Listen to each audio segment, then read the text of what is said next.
Hi, this is your professor, Judy Paparosi, for Human Trafficking and Slavery, and I'm welcoming you to the hardest class you'll ever love. Human trafficking was not even a well-known crime 30 years ago when I was first a prosecutor in the late 80s and early 90s. We'd heard about it as white slavery, and there were cases of white slavery that I was familiar with, but it was not really what it has become today, which is one of the top 3 crimes in the world in terms of its extent of victims as well as its profits. Most organized crime groups are getting into human trafficking for 3 reasons. Number 1, it's got the lowest startup cost of any crime because you literally just have to lure one victim and you have already started a human trafficking sex ring. Secondly, there's a low risk of prosecution because it's so hard to tell if a cop pulls a car over and he smells marijuana and the narcotics dog come and hit on the marijuana, and then you have probable cause. But what if the cops pull a man over and he's traveling with a 13-year-old girl and she's a victim of sex trafficking? How can you tell? He could just say it's my daughter, or it's my anything, is my niece. And the cop's not going to be able to develop probable cause on that. And number 3, its profits are stunning. Now, depending on what source you look at, you can look at either the Forbes report or you can look at the International Labor Organization's report. We're talking anywhere from 20 billion to 150 billion a year. And the only one that exceeds that is narcotics, which is still around 450 billion per year in terms of profits. And the problem with human trafficking that we don't have in drug trafficking is, as I mentioned a minute ago, it's hidden, and it's hidden in plain sight. Anyway, this is a welcome video. I want to tell you about the 4 course requirements quickly, and then I'm going to go into the first of the 4 course requirements, which is a summary of a Department of State report that comes out every June, but this class will kind of get it in the middle of the semester, so we'll stick with the previous report, the 2019 report, called the Trafficking in Persons report. So there are 4 course requirements. In this course, I'm talking in the summer, but in the fall, whatever, there are still 10 summaries due, and they're meant to be summaries and not an entire report. So there are 4 course requirements for this semester. The first one is a Trafficking in Person report summary on the country of the week. I will come back to that. There are 10 of them due for 10 different countries we'll look at, and they are due Fridays at 5 p.m., but in the summertime I'm a little bit more flexible. As long as you get them in by the next Monday morning, I'm fine with that. So that's 40% of your grade. Each one is worth 4 points. So that's 40%, which means 10 reports are worth 40% of your grade. The second thing is a midterm exam, and I give you a study outline each week and then a midterm outline. There's a final exam, which is, again, there's a study guide, and I give you outlines for every chapter, and then the study guide is just a culmination of that. And the midterm exam is from the intro to chapter 4 completed, and then the final exam is from chapter 5 to 9 plus the conclusion. And some of the things that we talk about on the discussion board. The 4th part of the course, that's 1 is the summaries, 10 of them. 2 is the midterm exam, 20%. 3 is the final exam, 20%. And the 4th part of the course is the discussion board. Now, I know there are a lot of videos. I don't require you to watch them all. Watch whatever ones you select, which is fine as long as you can address the threads that I create, the questions, the prompts. That's the most important part of this course, because that's where most learning takes place. And an unusual situation in human trafficking is it's such a new crime that I use videos a lot more than I use in my other classes. So if you take any of my other classes, you don't see as many videos. And again, you don't have to watch all the videos, and because some of them are long, and I know how hard that is. So just watch the ones that allow you to learn and allow you to respond to the prompts that I have in each discussion board. And if you are an incredibly active student, you talk to me as well as your other classmates, and you're very involved in the discussions, I may give you a score of higher than 100 on the discussion board, because it's not a homework posting board, it's a discussion board. So let's go back to the first requirement. By the way, the discussion board is 20%, but again, I can even give you more, and this is where extra credit is found in the discussions. I can even give you more points, okay. So we're going to write a summary of a Department of State report on specific countries like North Korea, Ukraine, Thailand, the United States, etc. And the summary is going to be, you're going to be using a template. Now, of course, this is backwards to you, but it's a template.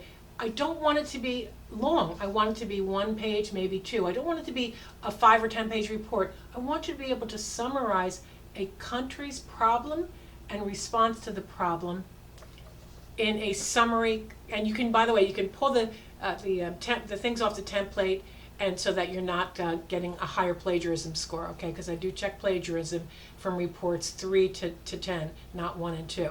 Okay, so basically you're going to put your country, you're going to tell me what tier it's ranked, which I'll explain in a minute. And then this second part here, and these are all worth 20%. Each one is worth 20%, 20% of your grade. Here, I give you the first 20% because I also give you another report, how to write up the tier ranking. Now, a tier ranking is how a country responds. So a tier 1 is great. Like I told you, I'd explain this. A tier 1 is great and a tier 3 is horrible, okay? So in this section, I give you the tiers. It's already done for you in the syllabus, and it'll be posted. See, it says tier placement, and you can see in tier 1, if you can read it backwards, the United States is a tier 1 country, which means we're doing the most we can to address human trafficking. So you just check off the tier, and then this language here comes right from this report, how to write up a tier ranking with examples. All you need to do is find the highlighted word example and use my language. And I do that for a reason, and I don't need to share the reason with you. But for example, you don't use the tier 1 bold, use the example. The USA is ranked as a tier 1 country, which is a country whose government fully complies with the Trafficking Victims Protection Act minimum standards. So just take out the USA if it's like a different tier 1 country, and just copy and paste this language under the word example. So tier 1's example is there, tier 2 example is there, tier 2 watch list example is there, and on the second page, tier 3 watch list. And you use the example, which I've highlighted in yellow, okay? So that's the first section of the summary. The second section of the summary, is it a source country for human trafficking? Is it a destination country for human trafficking? Or is it a transit country? We'll learn the definition of these 3 words. A source country is where victims are taken from. This is where they go and grab victims. A great example is North Korea. China is a country that, North Korea is a source specifically for China. Mexico is a source of victims for the United States. Okay, so Nigeria is a source country for Italy. So you'll find this as we go through the semester. You'll learn all about this. So a source country, don't define it. You don't have to define it. You have to tell me why Nigeria, which brings tons of victims for sex trafficking into Italy, you just tell me why it's a source country, and I just explain it to you. Because the women are brought from Nigeria and they're sent to different parts of Italy. Okay, so that's all you have to put there. The next question is, it may not be all 3. It could only be 1. Is it a transit country? That means where victims are brought across the country to get to a destination country like the United States. So you could say, well, victims from Honduras are taken across Mexico to get them to the United States, just like with drugs and so forth. So then Mexico would be a transit country between Guatemala, Costa Rica, Guatemala, Honduras to the United States. And finally, a destination country. A destination country is where victims are brought to and sold into human trafficking. So United States is definitely a major destination country for both sex and labor trafficking. So that's the second question. The third question is, is anybody being prosecuted? You read the Trafficking in Persons report, which you'll see all the links for, and you'll tell me whether or not a country is prosecuting anybody for human trafficking. You're going to be surprised how low those numbers are, even in the United States. The next section is protection. What are these countries doing to protect victims of human trafficking? Do they have non-governmental organizations that are funded by well funded, and are helping protect victims? You'll learn this pretty quickly in this class. The next section is prevention. What is the country doing to prevent human trafficking? Are there billboards? Are there hotlines? Are they doing any educational stuff in schools to prevent human trafficking? And the final section is the recommendations. And you'll see these 4 sections, prosecution, protection, prevention, and recommendations, right in each section of the Trafficking in Persons report prepared by the Department of State. So those last 4 sections, so actually there are 5 sections. The first section is the tier ranking and the source, destination, and transit. The second section are the next 4 sections taken directly from the Trafficking in Persons report, which also describes the problem in that country as well. You'll see when you read your first one. We'll do it together on the discussion board on Columbia the first week of class. So the last section is recommendations.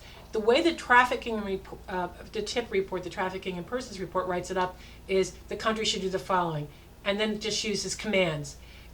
Increase the number of billboards, train law enforcement, and so forth.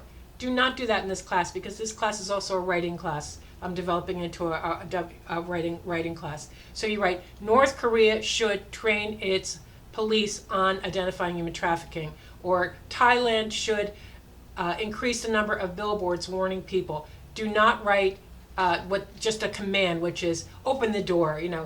Train your police officers. Don't do that, and you'll see that right in the report, in the summary. So this is in the syllabus. Always check your trafficking, your tier placement, and use this report, how to write up your tier rankings. The syllabus is here. We'll do roster verification first this week. I'm going to open the course up as early as I can, and I just want you to calendar these important dates. Read the syllabus. I put all the stuff that you read in every syllabus that you get from the University of North Carolina, Pembroke, towards the end, so you can concentrate on the course requirements at the beginning. But make sure you calendar these important dates, especially the fact that our 2 exams, midterm and final, are over a weekend, okay? And welcome to human trafficking. I hope you'll end up agreeing with me and my students in the past, 10 years now I've taught this, as being this is the hardest class you'll ever love. Thanks.